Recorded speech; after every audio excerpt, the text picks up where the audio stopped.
ओम नमः शिवाय। हर हर महादेव। जय श्री कृष्ण भक्तों, राधे राधे।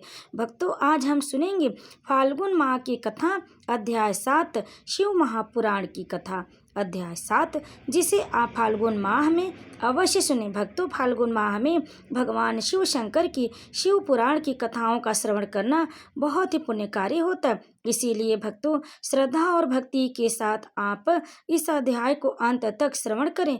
आप सभी भक्तों पर भगवान शिव माता पार्वती कृपा सदैव बनी रहेगी। भक्तों, महाशिवरात्रि आने वाली है और इस शुभ पावन अवसर पर आप प्रतिदिन हमारे चैनल पर शिव महापुराण की कथाओं का श्रवण करें और पुण्य के भागी बने। भक्तों, कथा शुरू करने से पहले अगर आप हमारे चैनल पर पहली बार आए और हमारे चैनल को सब्सक्राइब नहीं किया तो हमारे चैनल को सब्सक्राइब जरूर कर लो।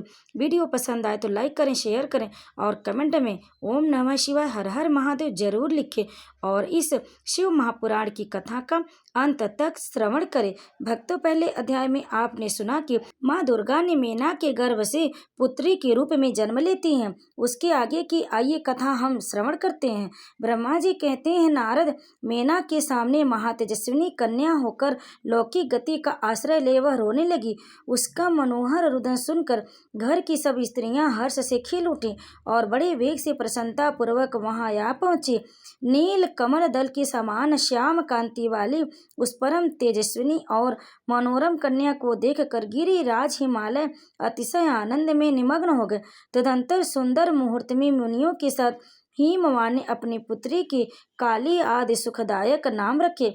देवी शिवा गिरिराज के भवन में दिनों दिन बढ़ने लगी। ठीक उसी तरह जैसे वर्षा के समय में गंगा जी की जलराशि और शरद ऋतु में शुक्ल पक्ष में चांदनी बढ़ती है। सुशीलता आदि गुणों से संयुक्त तथा बंधुजनों की प्यारी उस कन्या को कुटुंब के लोग अपने कुल के अनुरूप पार्वती नाम से पुकारने लगे। माता ने कालिका को उमा, अरे तपस्या मत कर कहकर तप करने से रोका था। इसलिए वह सुंदर मुखवाली गिरिराज नंदिनी आगे चलकर लोक में उमा के नाम से विख्यात हो गई। नारद, तदंतर जब विद्या की उपदेश का समय आया तब शिवा देवी अपने चित्त को एकाग्र करके बड़ी प्रसन्नता के साथ श्रेष्ठ गुरु से विद्या पढ़ने लगी। पूर्व जन्म की सारी विद्याएं उन्हें उसी तरह प्राप्त हो गईं जैसे शरद काल में हंसों की पात अपने स्वर्ग के तट पर पहुंच जाती है और रात्रि में अपना प्रकाश एवं महा औषधियों को प्राप्त हो जाती है। मुनि, इस प्रकार मैंने शिवा की किसी एक लीला का ही वर्णन किया है। अब अन्य लीला का वर्णन करूंगा, सुनो। एक समय की बात है, तुम भगवान शिव की प्रेरणा से प्रसन्नता पूर्वक हिमाचल के घर गए। मुनि, तुम शिव तत्व की ज्ञाता और उनकी लीला की जानकारों में श्रेष्ठ हो। नारद, गिरिराज हिमालय ने तुम्हें घर पर आया देख प्रणाम करके तुम्हारी पूजा की और अपनी पुत्री को बुलाकर उससे तुम्हारे चरणों में प्रणाम करवाया। मुनीश्वर फिर शिव में तुम्हें नमस्कार करके हिमाचल ने अपने सौभाग्य की सराहना की और अत्यंत मस्तक झुकाकर हाथ जोड़कर तुमसे कहा। हिमालय बोले, हे मुनि नारद, हे ब्रह्मपुत्रों में श्रेष्ठ ज्ञानवान प्रभु, आप सर्वज्ञ हैं और कृपा पूर्वक दूसरों के उपकार में लगे रहते। मेरी पुत्री की जन्म कुंडली में जो गुण दोष हो उसे बताइए। मेरी बेटी किसकी सौभाग्यवती प्रिय पत्नी होगी? ब्रह्मा जी कहते, मुनि श्रेष्ठ, तुम बातचीत में कुशल और कौतुकी तो थी ही। गिरिराज हिमालय के ऐसा कहने पर तुमने कालिका का हाथ देखा और उसके संपूर्ण अंगों पर विशेष रूप से दृष्टिपात करके हिमालय ने इस प्रकार कहना आरंभ किया। नारद बोले, शैलराज और मेना, आपकी यह पुत्री चंद्रमा की आदि कला के समान बड़ी है। समस्त शुभ लक्षण इसकी अंगों की शोभा बढ़ाते हैं। यह अपने पति के लिए अत्यंत सुखदायिनी होगी और माता पिता की कीर्ति बढ़ाएगी। संसार की समस्त नारियों में यह परम साध्वी और स्वजनों को सदा महान आनंद देने वाली होंगी।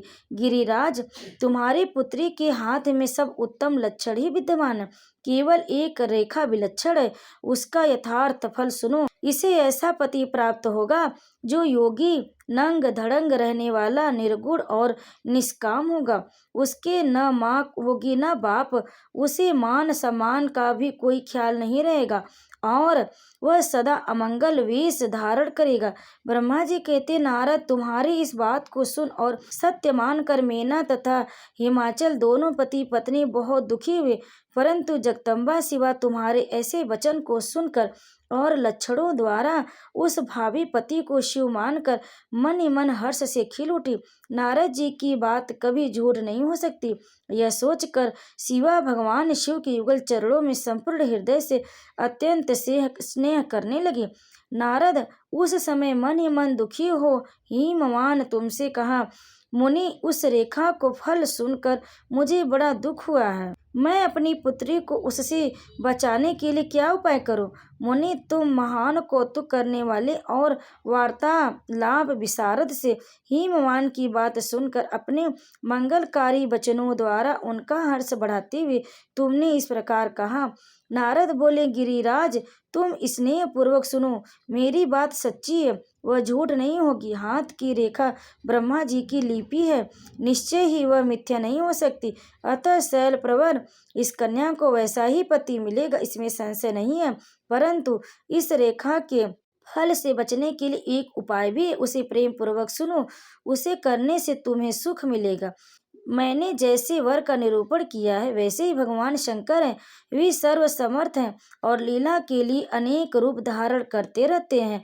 उनके समस्त कुलक्षण सद्गुणों के समान हो जाएं। समर्थ पुरुष में कोई दोष भी हो तो वह उसे दुख नहीं देता, असमर्थ के लिए ही वह दुखदायक होता। इस विषय में सूर्य, अग्नि और गंगा का दृष्टांत सामने रखना चाहिए।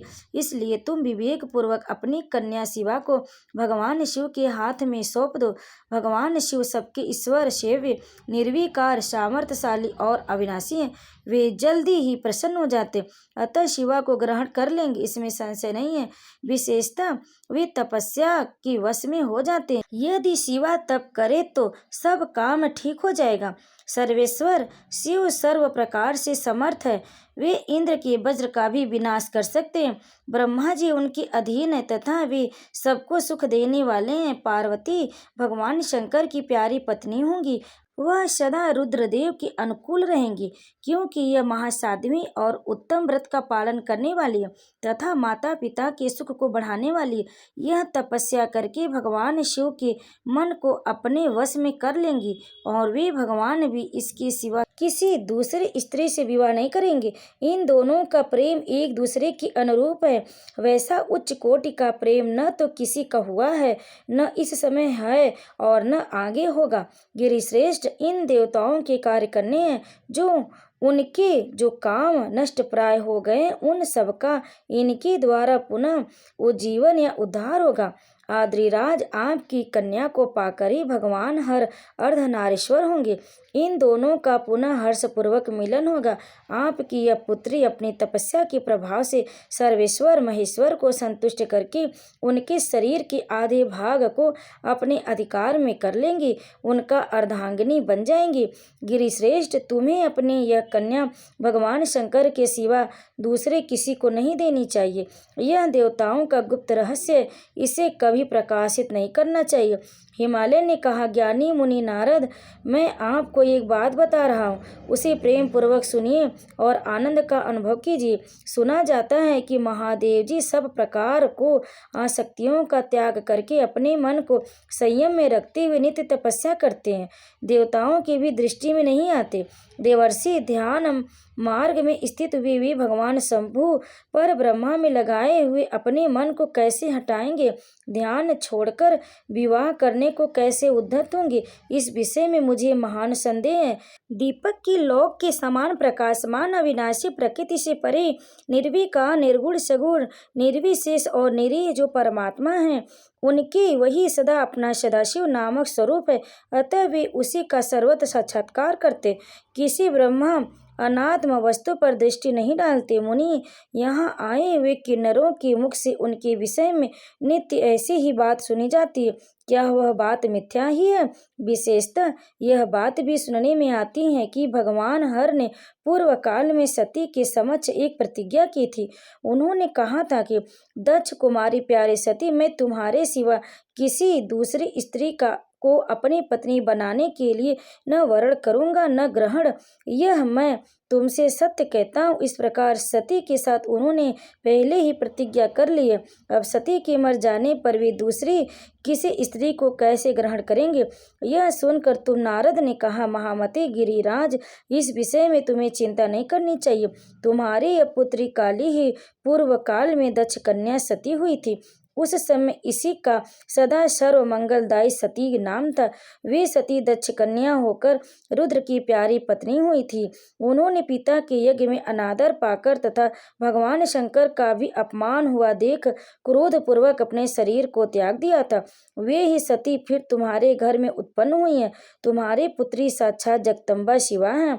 यह पार्वती भगवान हर की पत्नी होंगी, इसमें संशय नहीं है। नारद, यह सब बातें तुमने ही हिमवान को विस्तार पूर्वक बताई।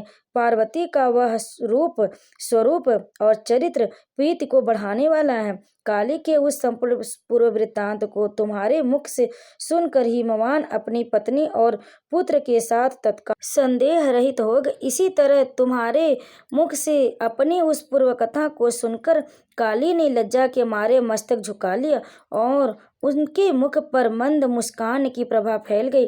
गिरिराज हिमालय पार्वती के उस चरित्र को सुनकर उसके माथे पर हाथ फेरने लगी और मस्तक मूंद कर उसे अपने आसन के पास ही बिठा लिया।